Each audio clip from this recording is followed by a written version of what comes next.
नमस्कार प्रणाम सबके के गोड़ लागतनी बहुत बहुत स्वागत बार उरा सबके अपन शो खूटा में, जहां पर बिहार के राजनीति में का चलता ऊपर खूटा ठोकाला। देखिए बिहार में राजनीति गरम तो बटले बावे, लेकिन एकरा अलावा भी देश भर में अभी बहुत कुछ चलता। राजनीति में अगर मान लिया हो जाति के अगर ना लेवल जाओ बिहार में, तो यहाँ के राजनीति संपन्न ना होला। तो जाति पर बिहार के राजनीति और जाति के खुश करे खातिर बहुत कुछ फैसला लेवे के बाटे। देश में नरेंद्र मोदी के सरकार बा और नरेंद्र मोदी के नज़र बिहार पर बा। बिहार में कुशवाहा जाति के, मलाह जाति के, या फिर जौन ऐसन वोट बैंक जौन बड़ा वोट बैंक बा ओकरा के कैसे कंपलसेट कइल जाई, एकरा के लेके तैयारी चलता। आज के खूटा में ये सब तमाम विषय पर चर्चा हुई कि नीतीश, तेजस्वी, कुशवाहा और मल्लाह चिराग, सम्राट, मांझी के रोक दिए राह, बीजेपी बनी काबिल तबूजली डील कैंसिल। कैसन जौन राह बा उ रुके अला बा, मांझी कैसे रोकी हैं, चिराग सम्राट का करी हैं। चलिए तमाम विषय पर खूटा ठोकावल जा। बाबा हमारे साथ जुट चुकल बनी कि बाबा ये मने नीतीश, तेजस्वी, कुशवाहा, मल्लाह, चिराग, सम्राट, मांझी के रोक दिए राह, मने मांझी पर सबके उठिल गल का अचानक से। देखा रत्नेश, जौन लगातार हमनी के लोकसभा चुनाव के परिणाम के बाद बिहार के राजनीति देख रहा बन जाए और 2025 के चुनाव के लेकर के एकरा में कई तरह तरह के बात सुने के मिलल हुई, लेकिन 4 गो लाइन से शुरू करब हम, जैसन कि आदत बा वही हिसाब से। जी जी। तो बहुत पहले लिखले रही कि दीवाल पर फिर से नया इश्तिहार देखनी है, दीवाल पर फिर से नया इश्तिहार देखनी है, फोटो में आदमी के लाचार देखनी है, फोटो में आदमी के लाचार देखनी है, शोर फिजा में बहुते होत बा आजकल, फेड़ पर चिड़ई चुरुंग के परेशान देखनी है। 2024 के चुनाव हो गई, सरकार बन गई। सरकार के जब हमने खबर करते हैं ओकरा कुछ घंटा के बाद सदन के कार्रवाई भी शुरू हो जाए। माने सब लोकसभा 18वीं लोकसभा के जो पहला बैठक बा वो शुरू हो जाए। एकरा बाद धीरे धीरे कह के 100 दिन के तरह पता बा कि प्रधानमंत्री नरेंद्र मोदी एगो अपन खाका बनौले बा कि एकरा में का करे के बा। लेकिन बिहार के लोग के अभी भी असमंजस के स्थिति में बा कि हमरा संगे का हुई, बिहार के का भेटाई, का ना भेटाई। ये सारा बात के लेकर के सब लोग एकजुट होकर कोशिश करता, चाहे वो सत्ता के साथ बा या विपक्ष में बा। देख लो बा तेजस्वी यादव के भी या अन्य जो लोग बा वो सब लोग एकजुट हो रहा बा। लेकिन ये सबसे बड़ जो बात बा, लम्हर बात बा, वो बात बा कि आखिर बिहार कौना करवट बैठी 2025 के चुनाव में। अब तक नीतीश कुमार लगातार 18 साल से बिहार के गद्दी पर बैठल बा। नीतीश कुमार जेकरा के चहले उहे गद्दी पर शामिल बनू, लेकिन अब की हाली का हुई। तो 2024 के चुनाव में जो परिणाम आयल हा, वो परिणाम से बहुत कुछ स्पष्ट भइल कि गेम पलट भी सकेला। जौना घड़ी तो 2015 में देखले हो भारतीय जनता पार्टी पूरा अपना रॉ में रहे, वो घड़ी जब गेम पलट गई 2015 में, तो का 2025 में गेम ना पलट सकेला? बिल्कुल पलट सकेला। 10 साल के बाद बदलेला। हालांकि 2024 में 2014 के परिणाम रिपीट ना भइल, तेकर मतलब बाकी दशा पलट गई जी। और थोड़ा सा भी एने ओने हो गई रही तो बुझा कि मैंने सपने रह जाई नरेंद्र मोदी के प्रधानमंत्री बनावे के। लेकिन खैर प्रधानमंत्री बन गए, सब कुछ हो गई।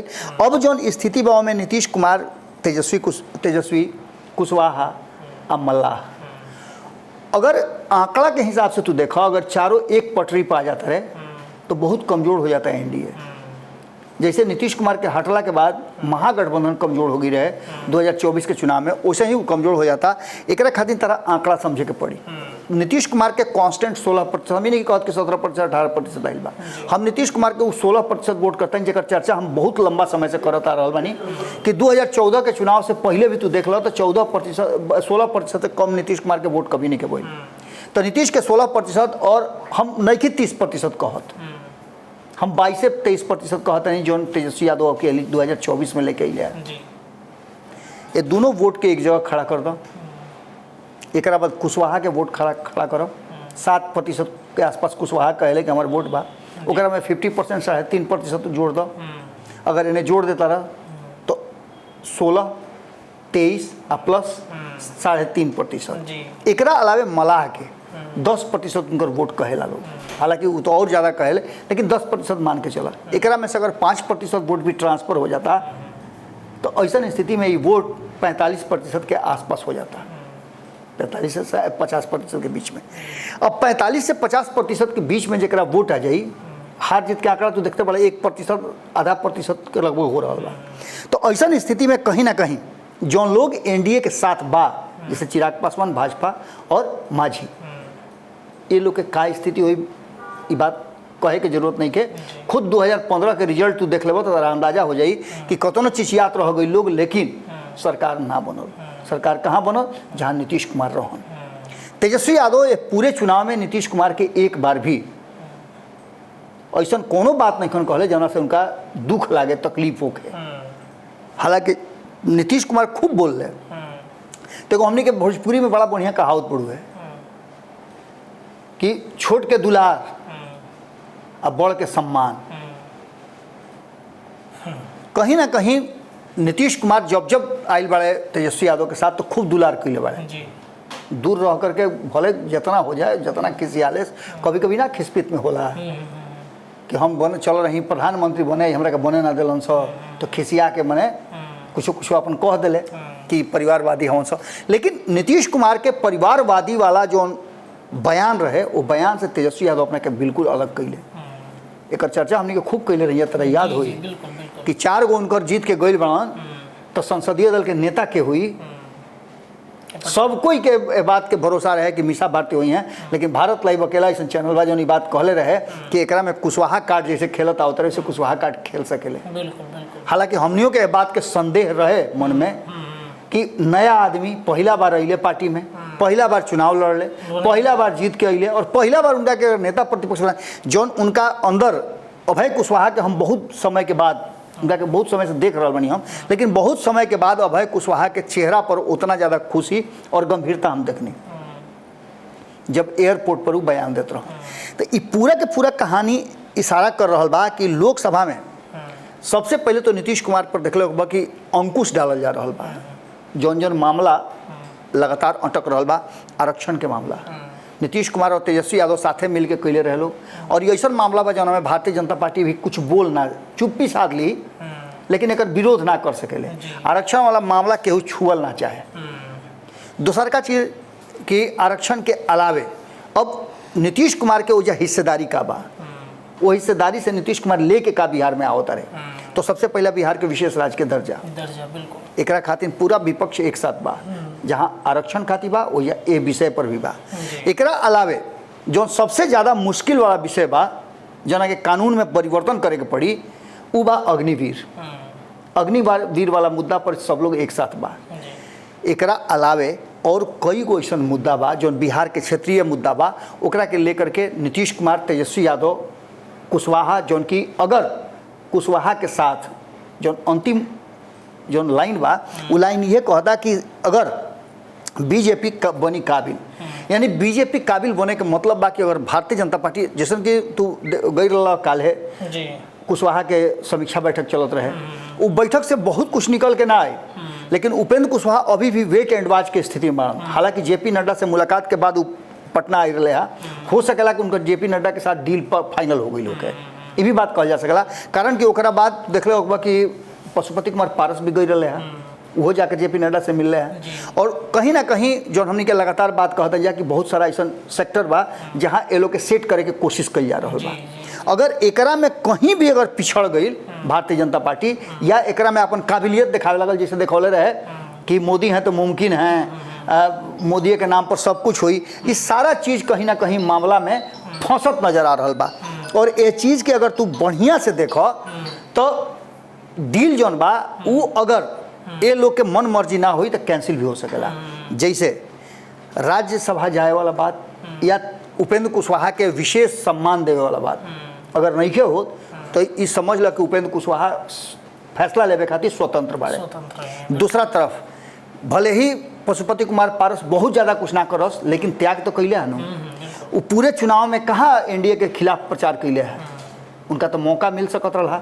3 गो सीट हमेशा खाली करके रखले रहे तेजस्वी यादव, 20 सीट पर चुनाव लड़ी थे, वो 6 गो सीट जो रखले रहन 26 गो में से, उनमें से 3-3 गो रखले रहन कि जे उन्हें से छटक के आई ओकरा के देव। जी लेकिन ना कुशवाहा गईले, ना माझी गईले और ना पशुपति कुमार पारस गईले। तो 3 गो सीट पर वो अपने चुनाव लड़ले। ओकर समीक्षा करे के भी उ तैयारी में लागल बाड़े, बेमन से 3 गो सीट पर चुनाव लड़ल बाड़े। ये तो बात साफ साफ नजर आ रहा बा। इस सारा परिस्थिति के लेकर के जौन अभी वर्तमान स्थिति आयल बा ओकरा में भारतीय जनता पार्टी के हाथ ऐसे फंसल बा। कभी कभी ना देखेला कि कोनो सकेता में फंसला बाह, तो बाह निकाले के कोशिश आदमी करला, जान बचावे खातिर बाहों काटे के पड़ला। तो कहीं ऐसा ना होके कि भारतीय जनता पार्टी इस सकेता में जौन पड़ल बा, एक तरफ ओकरा सरकार चलावे के बा 5 साल, ओकरा खातिर नीतीश कुमार के बाकी लोग के संतुष्ट रखे के पड़ी। ई शो करे के पड़ी कि एनडीए गठबंधन पूरी तरह से मजबूत बा। बिहार में 2025 के चुनाव में एक गठबंधन के और ज़्यादा कसे के पड़ी, कसाव ले आवे के पड़ी, सब लोग के बात माने और समझे के पड़ी, तब जाकर के बिहार में एनडीए के सरकार बनी। और ना तो हई आंकड़ा देख लो 16% एकरा के अगर जोड़ दिया तो 16%, 22%, 5% और 5% में 3.5% आए, ओकरा बाद 5%, मैंने 8, 2, 10, 6, 16 और 46% जो अंतर से कहनी ना कि 46-47% हो रहा बा, कि 46-47% एक मुश्त अगर कहीं मिल जाता तो एकरा में तू समझ सकेला कि भारतीय जनता पार्टी के स्थिति का हुई और बिहार में सरकार के स्थिति का हुई। एकरा के लेकर के लोकसभा के जब सत्र समाप्त हुई ओकरा बाद तरह देखे के मिले कि बहुत सारा फैसला धड़ाधड़ हुई, जौन की संभावना व्यक्त कल जा रहा बा। भीतर से जौन खबर आ रहा बा ओकरा हिसाब से भारतीय जनता पार्टी अब काबिल बने के तैयार नहीं खे, काबिलियत दिखावे के तैयार बा और जौना तरीका से हो सके डील करे के तैयारी कर रहा बा। तो उपेंद्र कुशवाहा के साथ बुला करके बात करना, पशुपति कुमार पारस से बुला के बात करना, और अभी जो वर्तमान में एनडीए के सहयोगी दल बाड़े उनकर ये कहना कि हमनी के एकजुट बानी जा, कोनो तरह के समस्या नहीं है।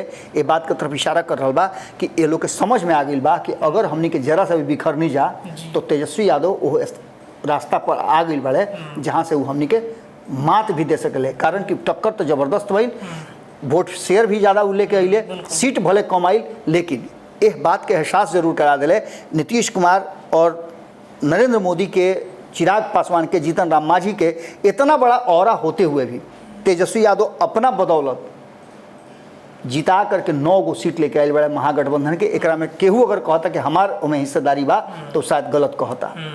तेजस्वी यादव अपना बदौलत ही 9 गो सीट छीन के ले बड़े, तो निश्चित रूप से एक मायने होता कि तेजस्वी यादव 2025 के चुनाव में मजबूत बढ़े। ये चुनाव क्षेत्रीय मुद्दा पर चुनाव हुई और जन नौकरी से लेकर के अन्य मुद्दा तेजस्वी यादव सामने रख ले बड़े, संविधान वाला मुद्दा, आरक्षण वाला मुद्दा रख ले, बिहार के विशेष राज्य के दर्जा वाला, ये सारा मुद्दा हावी रही और एक खातिर एनडीए के कहीं ना कहीं भारतीय जनता पार्टी के विशेष त्याग करे के पड़ी। चलिए देखिए, तो ये बीजेपी के त्याग जोन बा काम आई कि ना आई, त्याग करे खातिर तैयार बढ़े कि ना बढ़े, ए पर खूटा जोन बा ठोका गई बा। कैसा लगल वीडियो जरूर बताई, कमेंट रखिए, अपन राय रखिए का होता, जरूरत समझ से का होके के चाहिए ये बात के जरूर रखिए। जुड़ रही खूटा पर, भारत लाइव पर। बहुत बहुत धन्यवाद।